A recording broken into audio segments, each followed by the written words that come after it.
Ammar had always been incredibly close to his grandmother. When his parents worked long hours, she was the one who raised him.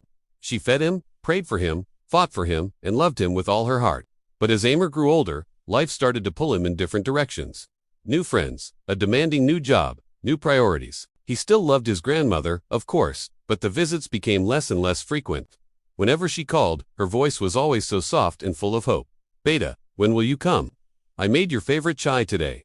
Ammar would always reply, "Dottie, I'm so busy right now. I'll come soon, I promise." But soon never seemed to arrive. Then, one night at 2:17 a.m., his phone rang. It was an unknown number.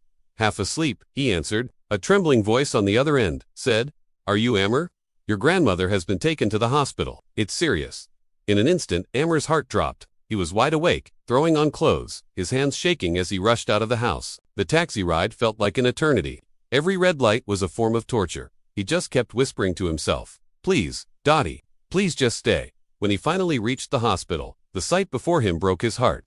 His grandmother was lying on the bed, looking so weak and pale, almost unrecognizable. Her breathing was slow, fragile. He rushed to her side and grabbed her hand. "Dottie, I'm here. I'm here now." Her eyes fluttered open slightly, and a faint smile touched her lips. She whispered, her voice barely audible, "I waited for you." A single tear rolled down her cheek, and then her hand went limp in his, her chest stilled, her eyes closed, just like that, quietly, gently. She was gone forever. Ammar completely broke down. He leaned over her, sobbing like a child.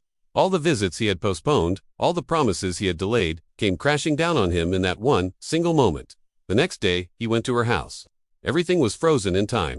The teacup she always kept ready for him was on the table. Her prayer mat was folded neatly in the corner. The sweater she was knitting for him lay unfinished on her chair. He touched the teacup with trembling fingers. It was cold now, just like everything else she had waited to share with him. He whispered into the empty, silent room, "I'm sorry, Dottie. I thought I had more time, but time has its own plans. And love, when it's ignored for too long, turns into regret."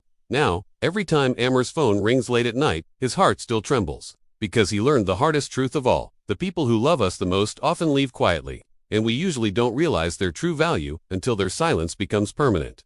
Don't wait. Make that call. Make that visit. Thank you for watching.